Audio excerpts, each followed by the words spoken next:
Sizi görmüyor.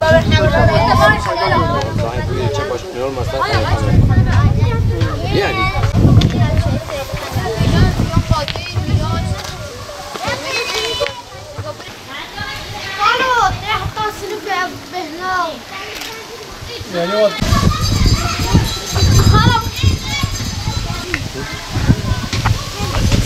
Yaklaşık 15 senedir mahalle muhtarıyım. 15 günde bir haftadan bir yani Büyükşehir'e gidiyordu.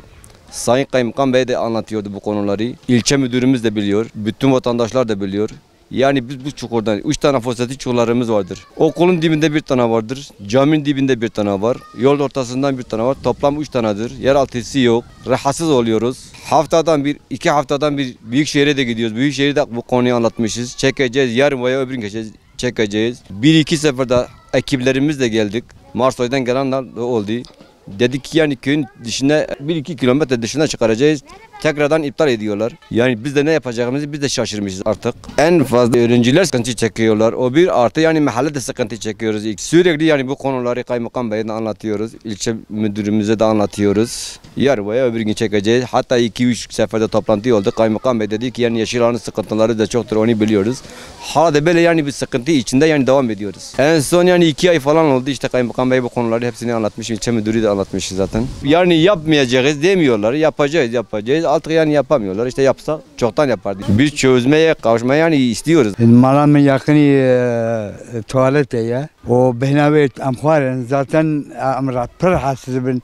Ana kepire kamın nahoş sepay jbarbe nahoş ya jbarbe tuvalete ya. Amni karan behna naqadir. Hatta ما تلفون كريه لو كم تلفون كريه قوتيه بيني ام نمر قدير نتعجى ما ابو وام خوازن بيجبد الرابي بينه كسي بايج بكي ام جبر بي قلاجوني وان rahatsız ver. Bazı saat bir saat zede bu ya. O zaten am rahatsız. Amerikan je bina beder kamder bam takı kovan nakın. Amerikan pencere bakın. Oraya gündük ya. Ki derete pozde ko ava kapadı kadar. Am çözemez khazı güçbe der kebrabeş. Am khazı devlet. Bu ki başkanlık kar. Çaramatı ne ya? Çarama abe güçbe beder rakı. Hem mektep cer hazbe am cer hazbe edir. Güçne khozi çelo khasara geçel. Darji je sepaj darji bu etkiye bekişe hazben. Zaten çiftlik ne ya?